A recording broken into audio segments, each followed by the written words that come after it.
Hello student, कैसे हैं आप सभी। आई होप कि आप सभी बहुत ही अच्छे होंगे। कल हमने पढ़ा था ऑर्गेनाइजेशन के बारे में कि वो क्या होती है, उसके फीचर्स क्या होते हैं, उसकी इम्पोर्टेंस क्या होती है।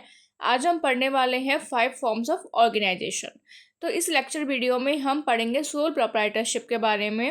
बाकी के आगे हम नेक्स्ट वीडियोज़ में कवर अप करेंगे। तो स्टार्ट करते हैं। तो सबसे पहले है सोल प्रोप्राइटरशिप क्या होती है। यहाँ पर एक वर्ड है सोल। सोल का मतलब है कि एक ओनली पर्सन, कि यहाँ पर सिर्फ एक अकेला पर्सन है जो सारा काम कर रहा होता है। ठीक है, कि वो खुद ही ओन्ड है, खुद ही मैनेज करता है, खुद ही कंट्रोल करता है किसी भी ऑर्गेनाइजेशन को। वो सारा काम एक ही पर्सन करता है। जैसे हमारे घर के आसपास जो भी शॉप्स होती हैं उस पर एक ही पर्सन होता है जो सामान ला रहा होता है, सामान बेच रहा होता है, सारा ऑर्गेनाइज कर रहा होता है, फाइनेंस का काम कर रहा होता है। ऐसे ही यहाँ पे केस स्टडी दी है कि अनन्या है, एक ग्राफिक डिज़ाइन ग्रेजुएट है वो।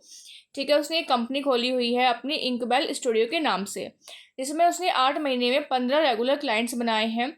अब वो अकेले सारा काम हैंडल करती है, चाहे वो डिज़ाइन हो, चाहे वो बिलिंग हो, चाहे वो डिलीवरी हो। उसके साथ में कोई भी पार्टनर नहीं है, कोई उसका शेयर होल्डर नहीं है, कोई उसका टीम मेंबर नहीं है। वो सारा काम खुद से ही कर रही होती है। ठीक है, तो ऐसे में क्या होता है कि सारी लाइबिलिटी, सारा रिस्क उसके साथ में एसोसिएट होता है। तो इससे हमारे कुछ फीचर्स निकल के आते हैं। पहला है इंडिविजुअल इनिशिएटिव, कि वही अकेली पर्सन है जो सारा स्टार्ट टू एंड, स्क्रैच से एंड तक काम कर रही होती है।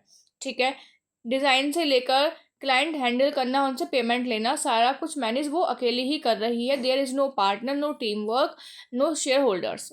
ठीक है, सेकेंड है risk bearing by the owner alone. वो अनन्या ही है कि अगर क्लाइंट पे अप नहीं करता है या फिर उसका कोई भी प्रोजेक्ट फेल हो जाता है तो उससे अराइज होने वाला रिस्क भी उसका खुद का ही होता है। There is no one to minimise the risk, या फिर जिसके साथ में वो रिस्क को स्प्लिट कर सके। Third is management and control in one hand. सारी डिसीजन मेकिंग अनन्या ही लेती है, चाहे वो प्राइसिंग का हो, चाहे किस क्लाइंट के साथ में हमें डील अप करना है, किस क्लाइंट के साथ में डील अप नहीं करना है। वो सारा किसके हाथ में होता है, अनन्या के हाथ में ही होता है। मीन सारा मैनेज और कंट्रोल अनन्या खुद ही कर रही है अपने बिजनेस को। नेक्स्ट है मिनिमम गवर्नमेंट रेगुलेशंस। जो हमारा सोल प्रोप्राइटरशिप होता है उसमें हमें रजिस्ट्रेशन कराने की रिक्वायरमेंट नहीं होती है मोस्ट ऑफ द केसेस में। हाँ, कुछ ऐसे केसेस होते हैं जहाँ पर रिक्वायरमेंट होती है, बट बहुत ही कम लीगल फॉर्मेलिटीज़ होती हैं, तो आप इजीली अपना बिजनेस शुरू कर सकते हैं।